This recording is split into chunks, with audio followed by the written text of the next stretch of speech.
This game is also great because it's easy to tell what time of day it is. If you look at my screen closely, you can see there is a very subtle glare effect which indicates sunlight. Today I'm ranting about Left 4 Dead 2. It's honestly the best game I've ever played, no doubt about it, and I think it completely replaced the original. I walked into GameStop a few years back, and I asked the guy, "Yo, can I buy fucking Plants vs. Zombies Garden Warfare? And do I need Xbox Live to fucking play it?" And he goes, "Oh, no, you don't. So I'm like, oh my gosh. I get home, I put in the Plants vs. Zombies disc into my Xbox 360, and I open up the game, and it says, Xbox Live is fucking required. Eventually, I end up telling my brother, "Yo, I can't play the game. Can you help me, get a refund?" So we go there, and there's a deal for 3 games for 2.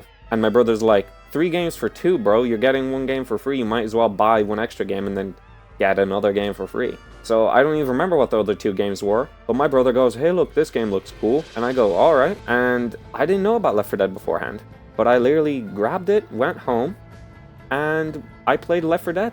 And I don't even know what I did. I just remember turning the game on, pressing campaign, clicking onto it, going into the fire map, and just shooting zombies. And I didn't even know what Left 4 Dead was about. I don't even think I read the cover of the game.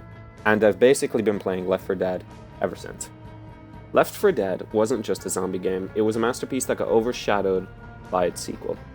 Let me tell you what made it so great. The AI director in Left 4 Dead 2 is basically a system that changes the placement of enemies, items, and events based on how well you and your friends are doing. No run feels exactly the same because of it, and it keeps the game feeling fresh. The AI director basically just sees how well the team's doing, and let's say, for example, 3 of your teammates are dead, and you're the only one left. It's going to make the game a little bit easier for you.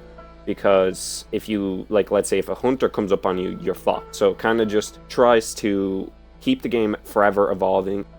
Special Infected differentiates Left 4 Dead from other zombie games. Each Special Infected had a distinct role that forced players to adapt and work together. Valve did this by, for example, making the hunter or the smoker drag the player or jump onto the player, and the player can't save themselves, they have to be saved by someone else. So for example, if a player runs from his teammates, he would just get absolutely raped by a hunter. Every Special Infected had their own audio cues with literal aura. I kid you not, every time I hear the hunters growl, I feel my spine jitter.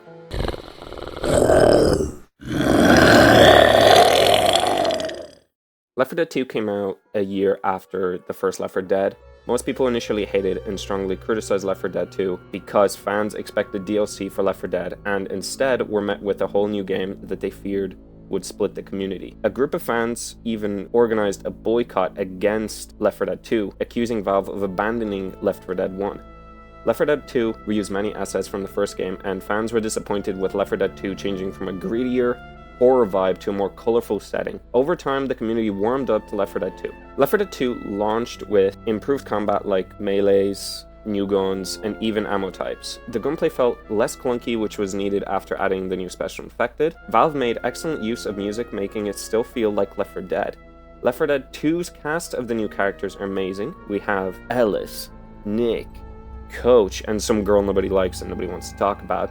They didn't try to reinvent the wheel, and Valve just kind of built off what they already had. The AI, campaigns, and new modes made it feel like a fresh experience that stayed true to the original, rather than trying to make something completely new. I may have praised the AI of the director, but the bots in both Left 4 Dead games are so dumb that you're literally better off downloading an AI mod off the workshop, because they often jump into Spittergoo, and it's like their pathfinding is literally non-existent.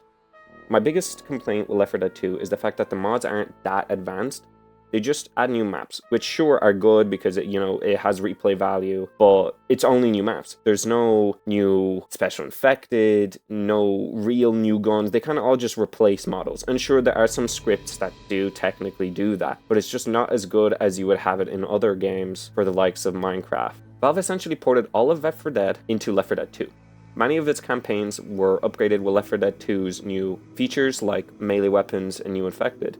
They even added a mutation that removes content from Left 4 Dead 2, making the community happy. Valve stopped updating Left 4 Dead 1 after a while and focused all of its support on Left 4 Dead 2. Left 4 Dead doesn't even have a workshop in Steam, which makes downloading mods a hassle compared to the workshop's clean UI and easy installs. Left 4 Dead 2, I think, completely just overshadowed Left 4 Dead 1 after many years, because there are some people who still boycott the game to this day, and many of those people who did boycott the game did try out Left 4 Dead 2 and did eventually just stick with Left 4 Dead 2. I don't understand how some people, even after 10 to 15 years, can still sit there and criticize the game that has more players, whatever, is still alive, but they're still criticizing it after that long. Like, how can you boycott something for that long?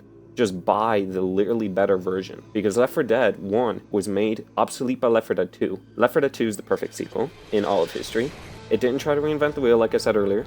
It didn't try to change the game all too much. It just added new things that I think kept the game alive up until now. I hope Valve come to their senses and they make Left 4 Dead 3, because I think it would be an amazing game. Sure, they've tried making Left 4 Dead 3 by suggesting that they should make it a open world game, but I just don't think it worked, and they clearly knew it didn't work because they cancelled it. So I don't think it's Valve can't count to 3, it's just Valve doesn't want to count to 3 because they're scared of messing up.